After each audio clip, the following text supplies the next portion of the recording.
All right. Hello, everyone, and welcome. Thank you so much for joining ADAA and InStride Health today for supporting your child with anxiety and/or OCD. A question and answer. We have a few questions set up today, but we also will be accepting your questions throughout the webinar. For those who might need it, we do have closed captioning available for those who are joining us live. I would like to introduce our wonderful presenters who I'm so happy to have here with me today, Dr. Mona Potter and Dr. Kathryn Boger, who are both the co-founders of InStride Health, which is a partner of ADAA and an institutional member. So we're excited to be growing together. Dr. Potter is a board-certified child and adolescent psychiatrist. An innovative outpatient program for InStride Health that serves children and adolescents diagnosed with anxiety and OCD. And Dr. Boger is also a board-certified and Harvard-trained child and adolescent clinical psychologist. I'll give everyone a moment to kind of read over their bios as I hand it off to our wonderful presenters. Thanks so much, Sasha. Can I add that what's not in our bios is that in addition to our professional identities, that and very much what informs everything we do professionally is that we are both moms. I'm mom of an elementary school daughter and a middle school son, and Kat has 3 boys, 4, 8, and 11. Oh my gosh. I'm sure that keeps you both very busy. Yes. There's not quite enough coffee in the world to wrangle up 3 boys.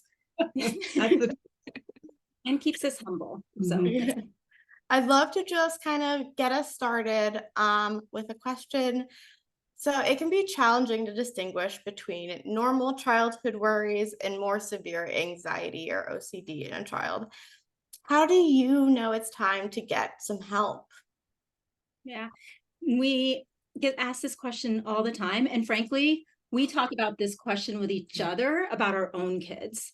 Because the reality is there's not this clear line of you don't need help and you do need help. It's along a spectrum and it can change over time. So I'd say that the big takeaway is if you're worried or if you're wondering, talk to somebody. It can be a friend, it can be somebody at school, it can be your pediatrician. Just at InStride, we talk about we never worry alone. So just being able to have that conversation, sometimes just saying it out loud is all you need. And sometimes having that conversation will actually get you thinking about interventions that might be worth doing. Again, they can be small ones that you do yourself at home, or they might be ones where you're like, yeah, I'm going to go and ask somebody for help. I think I'll bring it to life a little bit, just to make it personal. With my own daughter, we were sitting there at dinner and noticed that she started separating her food and she didn't want her food to touch.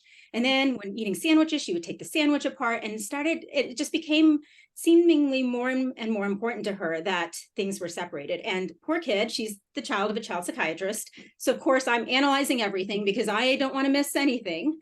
I also don't want to make a big deal about everything. So in my head, I'm like, okay, what do I do? So I kind of just casually was like, hey, what happens if I do mix this food together? And what happened for me in my own mind was, how essential is it that this happens? And if it doesn't happen, is she going to be okay? Like, and so is this more of a preference that the foods are separated, or is this a need? Like, is this something of it'll cause distress if not? I think that's a great example. And the one piece I would add is, so if she's not able to do this, how upset, how big do the emotions get? And also, how much does it throw off her day? Yeah. So is she going to say, well, then I'm not going to eat my food? And then she goes to soccer practice hungry. The other thing that you could look at is, how often is this happening? Is this every meal or is this intermittent? Yeah. So we kind of look at like, how big of a deal it is, how much distress it causes, is it interfering with other things? I even actually went to kind of just like look at my own behaviors and my own way of eating. I'm kind of particular with how I eat my sandwiches. And I was like, oh, like, what am I modeling? And is this just her kind of modeling, like just copying some of my own behaviors? So really trying to think through these different components, I think can kind of help gear you in like, how seriously do I need to take this direction? I think you used a really interesting word, Mona, by saying particular, because I do think children can be particular, but what is the balance between being particular and being a kid and needing support for a larger issue? Totally. And and you said being a kid, Sasha, right? Like it's also thinking developmentally that there's some of these little quirks or behaviors are just normal part of growing up. Like separation anxiety is a totally normal thing for like an 18-month-old child, right? But as they get older, it starts becoming less normal and something that you do want to kind of pay more attention to. And similarly, just so again, for me, where I'm constantly looking out, I have to remind myself that just because she's like showing a little preference for something doesn't mean I have to make it an enormous deal. That being said, having a little bit of flexibility is a good thing. Yeah. So be like, hey, why don't you try to mix it up? I mean, we talk a lot about how anxiety begets avoidance. Like it's just avoidance is like this wonderful, comfortable thing when you're anxious. And the more you avoid, the more likely the anxiety gets big. So I'm like, okay, like let's just, it's fine if you want to do this, but sometimes mix it up and just give your brain a chance to see that not following what your brain emotion is telling you to do is also okay. So Yeah, following up on that. So, what are the responsibilities and how can a parent help their child if they are struggling with anxiety and OCD? Yeah, so I would say parenting a child who has anxiety or OCD is really hard. Let's just say parenting in general is really hard. It's hard for all of us, but it's particularly hard when your child has anxiety or OCD. And this is because it's really counterintuitive. So as parents, every instinct tells us to protect our kids. When our kids are struggling, when they're in pain, when their emotions are up, our instinct is to come in, to protect, to rescue them from that thing that is causing distress.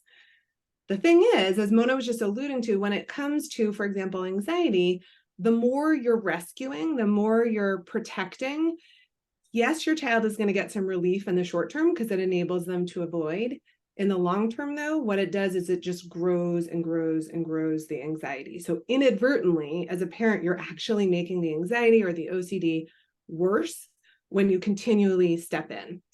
So one of the things that we talk with parents about is, number one, leaning into validation. So letting a child know that you hear them, that you at least want to understand how they're feeling in the situation and that their emotion is valid, it's understandable, and it's real. So you might say something like, yeah, you're feeling really scared right now, or it's understandable that you're feeling afraid. You've never done this. This is the first time you've ever done this. And so, well, hopefully with my acting skills, I'm trying to demonstrate there is validation is both your words, but it's also your facial expression. It's the tone of voice. So you're leaning into the emotion and you're encouraging them to face the thing that's hard, to break it into smaller steps and to do that thing so that their brain can learn that they can handle it.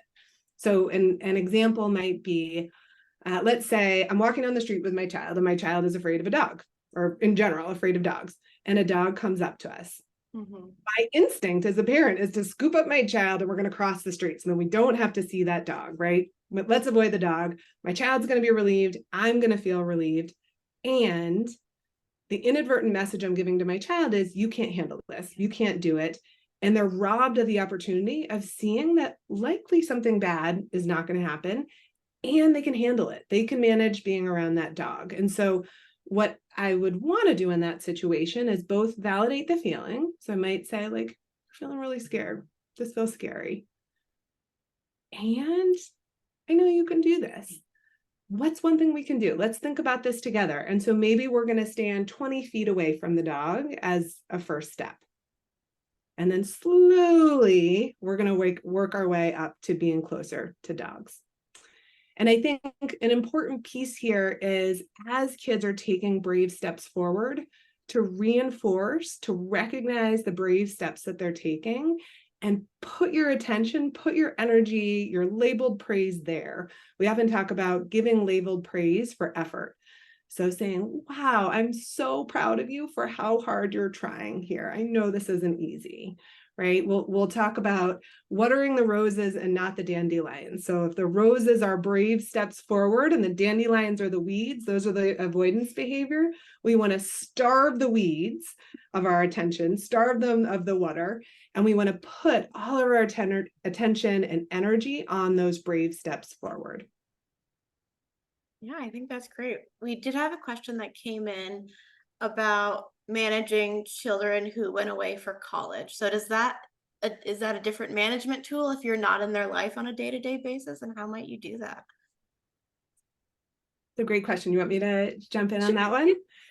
Yeah, I think that, it's certainly a different ballgame when your child goes away to college. I do think, though, that the general principle of validating an emotion, that is true across development. So that is true for me. I showed up to Mona's house this morning. I was late and I didn't have a great morning, and she leaned in right away to validation, and it felt really good. I felt heard, I felt understood, versus if she had sort of jumped into problem solving. So I do think if your college child or young adult reaches out to you and they're in distress, before jumping into problem solving, we will often say, connect before you redirect. So before jumping into, here's what I think you should do in the moment, it's really leaning into the validation, truly listening and reflecting that you're listening to them, that you want to understand. And you may, particularly with a young adult, you may miss the mark. And that's okay, because if you're leading with curiosity and you say to them, oh, you're having a really hard time right now. And they say, no, I'm not. And you could say, oh, okay, that's helpful to hear. Can you let me know, how are you feeling? I really want to understand. I want to be here with you in this. And so I'd say that's number one. And then also the leaning into things that are hard, breaking it down into small steps. I think that also holds true. I think, though, recognizing that now you're dealing with a young adult who also has different needs in terms of autonomy. And I think it's particularly challenging for young adults when they're struggling with anxiety, because developmentally their task is to break away, but oftentimes the anxiety keeps kind of like bringing them back. And so they're feeling this sort of tug of war, and oftentimes parents get pulled in to the tug of war. So it's really focusing on establishing connection and encouraging kids to continue to venture sort of away from the safety net. I think sometimes we often, like, one thing we always ask is, do they have the skill set they need to do the task? What we're actually seeing is as high schools are getting more and more skilled and offering more and more support, more and more kids are with mental health disorders are graduating and getting to college, which is fantastic. But they're going from this place of lots of support, lots of holding, a great safety net, to now this world where they're having to navigate a lot more on their own. So one thing I would say is just that transition plan can be a good one, and just kind of in advance identifying who are going to be your people at the school, at college. And again, even if they're already there, it's not too late. Colleges are definitely they're feeling it, but even though we're in Boston, the Boston colleges are really thinking a lot about how they support their students. So kind of also similar to how for your high school student or your middle school student, you would reach out to either the principal, the teacher, the school adjustment counselor, find somebody at the college who ideally your son or daughter, your child will reach out to, young adult will reach out to, they're still children, will reach out to. But also, I mean, I think that if they're not ready to reach out, it's okay to help guide them. Again, do they have the skill set they need? And if not, how do you help them? But you're assisting them. You're not doing it for them. And Mona, I think it's also a good point around the sort of the life skill set. And we will often work with families when their children are really young, even down to like age 6, in helping them to think about what are the life skills that their kids are going to need by the age of young adulthood, and how can they sort of map out a plan to get there. So if you think about life skills being things like being able to manage money and finances, being able to groom, buy clothes, make food, do work independently, establish social connections, manage a schedule. I mean, I could go on, manage medications, but actually mapping out, like, here are all the life skills that my child is going to need by the age of young adulthood, and making a plan for how to get them there. And I know that can feel daunting if your child is 6 and you're thinking, what does my child need by the time they're 18? But we will often have them actually even chart out, for example, here are the list of skills. Where is your child in terms of fully independent, dependent, or in transition? And then think about the items that are in transition.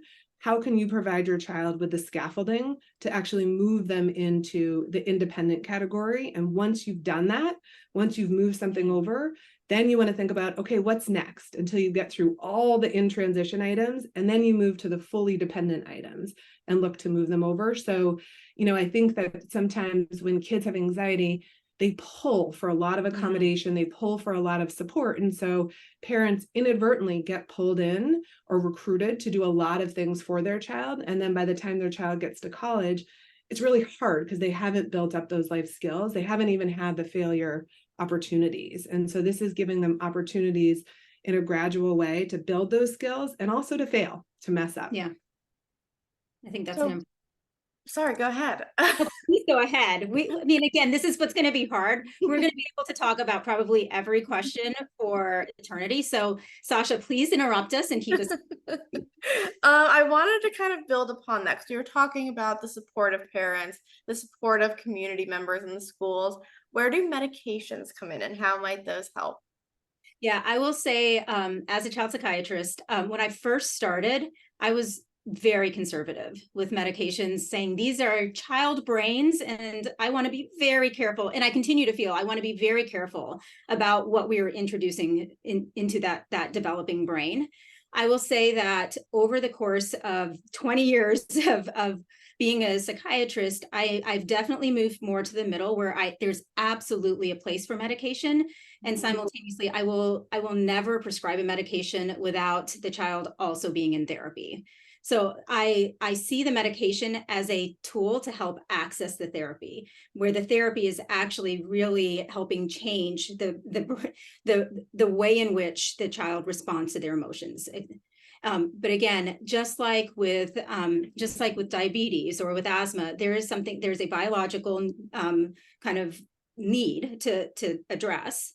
And then there's also kind of the psychological piece that we want to make sure. So what I would say for anxiety and OCD in particular, we have really fantastic research that for both where we have these randomized control trials, beautiful trials where they looked at no medication alone, CBT alone, CBT being the kind of the gold standard treatment for anxiety and OCD, and then a combination of medication and CBT.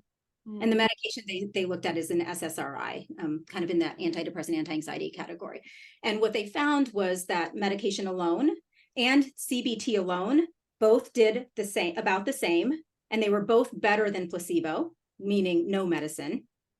And then the combination was better than all. So kind of what we've concluded from the research is that when somebody comes in looking for help, if they're in that mild to moderate end of the spectrum, start with therapy first. If they're on the more severe end, probably a good idea to have that conversation about the medication. And again, when I talk about medicine, I'll say, you're coming into me, that OCD is so loud, it is so interfering. It is telling you what your world is and telling you that it's impossible to do these other things. So what we're going to do with the medicine is we're going to turn down the volume so that you can now engage in those exposure exercises. So you can now do behaviors that are different from what the OCD is telling you to do, and you can teach your brain that the OCD is not always right. And the more you teach your brain, the weaker the OCD gets, the stronger empowered you gets in making your decisions, rather than the OCD or the anxiety making your decisions. I think that's a great point. Thanks, Mona. And, the research is always a helpful thing to frame and understand. We're having quite a few questions come in about children who aren't able to effectively communicate their anxiety, their OCD, or if they are communicating it, it comes out in anger or not in an effective way. So how can a parent manage that? Do you want me to jump in this one? Jordy, keep asking me. Yeah. I'm always going to say yes. Okay. So anxiety can manifest as fight, flight, freeze. Yes. And I think that flight is the obvious one. So flight is, I'm scared of this thing, and similar to what we were describing before, I'm therefore going to avoid. So if I'm scared of the dog, I'm going to cross the street. Freeze is, I'm feeling terrified and I'm digging my heels in and I'm stuck in the mud and I'm going to get rigid. And then the fight, I think this is the category that is least understood, unfortunately, because I think, the emotion on the inside is the same. So inside, the child or the teen is feeling terrified. The way it is manifesting is in this anger, in a behavior that actually pushes away other people. And so it's a lot harder to empathize, right? It's a lot harder when you're a parent or you work in a school and you see someone who's lashing out to actually connect, where it's much easier if a child is sort of like trembling in the corner versus if they're really lashing out. And so I'd say, though, that child who is lashing out, they still need the same support. They still need support and consistency from the adults around them, even if they're pushing everyone away. And so I think one of the first things that you can do with a child is actually help them identify what is happening underneath. So help them identify what is the emotion that they're experiencing in that situation. Research shows that just identifying an emotion actually turns the volume down on the emotion, which is sort of an interesting nugget to consider. But helping them to identify that when they feel scared, this is the behavior that is attached. We often, in CBT, we help kids identify what's the emotion, what are the thoughts, and what are the associated behaviors. So just helping them identify that inside they're feeling scared and starting to give them a little bit of language around that, so that the only way that they can communicate that is not, I'm going to scream and yell and lash out. It's actually that I can identify, oh, wow, I'm actually feeling really scared right now. On a 0 to 10, my fear is a 10. So number one, helping them to effectively communicate. And then number two, helping them to identify what actually they do need in that situation. Not in a moment when their emotions are up, but in a moment when they're feeling more calm, working with them to help them understand. Sometimes kids do want a little bit of space in those moments. Sometimes they actually want someone to be with them and help them work through it. So at a time when they're feeling calm, it's working with them to identify the emotion and what their needs might be in the situation. And then I, as a parent, I love to ask for feedback. I think it's actually a really great tool. I think that we give our kids feedback all the time, right? And it's very helpful to try something with a child and then ask them, like, how did that land? Was it helpful when I tried this thing? Or was it not helpful? I think when we ask them for feedback, though, we have to be ready for whatever it is they bring our way. And if they say, no, Mom, that sucked, that was not helpful at all, we have to actually be able to tolerate that. So some of this is sort of trial and error and figuring out a way to respond to your child in the moment that feels helpful to them. Yeah. Kat, I will say that I'm laughing because I'm just thinking about my own self, and sometimes how like I love my kids so much and their emotions impact me. And so especially if I'm tired, or if I've had a long day, or if I've used up every ounce of energy I have before I get to dinner time with the kids, I find myself more vulnerable, and I might respond to their emotions. And especially, like you were saying, especially if there's an irritability, or if there's like a grumpiness that comes out. It's like, I cooked dinner for you and now you're grumpy, right? So paying attention to what my own feelings are and how I'm responding. So especially with those kids that have the fight, when they bring up the energy, oftentimes what happens for us is our own energy goes up too, our own anger comes out, and you can see how that can be a very unhelpful reinforcing cycle for that angry energy. And so really being able to take that breath and for ourselves notice and that emotion that's coming up and kind of name it and be deliberate in how we're responding. And sometimes that means I need to take a quick moment to bring myself down so that I can more effectively engage with you and connect with you and show you I get it, that this is really hard for you. I think it's such a good point. And a pattern that we see a lot, and I don't know if this resonates with folks on screen, is kids who can hold it together during the day. So they actually look pretty good in school, and the teachers are like, oh no, she seems like she does fine in school. I see nothing. And really what they're doing is white knuckling it during the day, and they're just making it through. And then they come home and they're completely depleted of their resources. So their parent says one little thing and they just fly off the handle. And really it's because now they're in their safe place, the resources are down, and they just don't have it in them. And so I think also, again, it's sort of like coming back to the empathy and understanding from where the behavior is stemming. Yeah. We also, if you don't mind me going off on a little bit of a tangent here, we work with families on something called the piggy bank analogy, where the idea is that we all start the day with a certain number of coins, right? So let's say we all start the day with 100 coins in our bank. And as we're going through the day, coins are going to come out of our bank at different intervals. So I may have coins come out, like I had coins come out this morning because I was running late and I hit traffic. But usually by the time we get to 3 o'clock, 4 o'clock, 7 o'clock, we have enough coins to make it through the rest of the evening. For a kid who has anxiety or OCD, those coins are flying out of the bank by like the moment they open an eye in the morning, because they're worried about the day ahead and their brains are just going. So by the time they hit 3 o'clock in the afternoon, when they've worked so hard to get through the school day, they really have like 2 coins left to make it through the evening. And so we will often work with families both to think about how to proactively put coins back in their child's bank.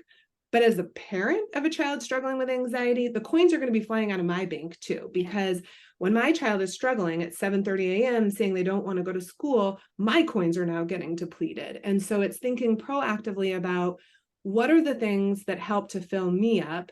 How do I, at intervals during the day, put those coins back in? Maybe it's doing some slow breathing or a little mindfulness or exercise. Maybe it's listening to a song. And what are the things that put coins back in my child's bank? And can I build those in intervals throughout the day so that by the time we get to 3 o'clock, we have enough to make it through the evening? And that can kind of prevent the fight mode. Yeah, I want to be conscious of time. We have so many questions, and I want to say that we will be trying to get to questions in a blog format that we can send out to all of our attendees to hopefully answer kind of the key questions that all of you have. But I would like to wrap up with, if someone can walk away with a technique that they can use to A, help themselves, or B, help their children on a day-to-day basis, what would that be? Oh. All right. I mean, so I'm just going to say what came immediately, although if I had more, so I like the idea, Sasha, of our taking the questions, and we will put the answers out. We love talking about this. And so we really appreciate you took the time and the energy to ask the questions. So we will absolutely do our best to answer them. But what came to mind immediately is mindfulness. I have definitely drunk the mindfulness Kool-Aid. And that being said, I think it's also become so popularized that I think that it's almost it's almost too broadly defined, but I would say is just, it's an awareness of kind of how emotions are showing up in the moment, and being able to really name it, to notice it first, to name it, and then for yourself to deliberately choose what behavior you're going to have in response to it. That's consistent with your values. That's consistent with what's important to you. Yeah, I would say 2 things. I'm cheating and the question, but I think they're consistent with what you're talking about like sort of noticing and being deliberate about how you respond. I would say number 1 in the realm of behaviors, being really deliberate about noticing the urge to avoid, both as a child because your anxiety is up, and also as a parent because you see your child's anxiety is up, and finding ways to take a pause and make a decision about how you're going to approach that thing, even if you break it into tiny steps. The other thing I would say is being really mindful of what are the thoughts that are coming into your head and how you're responding to those thoughts. So just because you have a thought does not make it reality or true. I think we often live life on autopilot and we have these thoughts and we just take them as our reality. And so learning how to identify the thoughts. One of the things we do in my household is name the brain. So like my brain is named Becky, and I'll just be like, thank you, Becky, for sending me that thought. Becky, my overly helpful friend. I'm just gonna notice that thought. Yep. I'm just gonna move it aside, and I'm gonna keep going with my day. And so I think it's sort of dovetailing on what Mona was saying. Yeah. It's the noticing and naming, and then determining how you're going to respond, both in the realm of the thoughts and the behaviors, and frankly, for a third, the emotions as well. Yeah, Kat, I like that you said, I mean, we're externalizing the anxiety, we're externalizing the OCD, right? We're giving it, we're giving it a persona and saying like, you're talking to me and I can listen to you, or I can have you talk and I can go about but I'm going to make the choice. I'm going to make the choice rather than just blindly listening to you and just doing what you're telling me and letting you impact my behaviors. Doctors, thank you so much. To all of our attendees, thank you for your wonderful questions. Thank you for sharing the time with us today. I would like to thank InStride Health for being a wonderful partner. We hope to continue answering questions. There are resources on InStride's website as well as ADAA's website to hopefully help you continue this lifelong journey of learning. Thank you. Thank you for having us. We really It was appreciate fun. it. Yeah, it was. Thanks.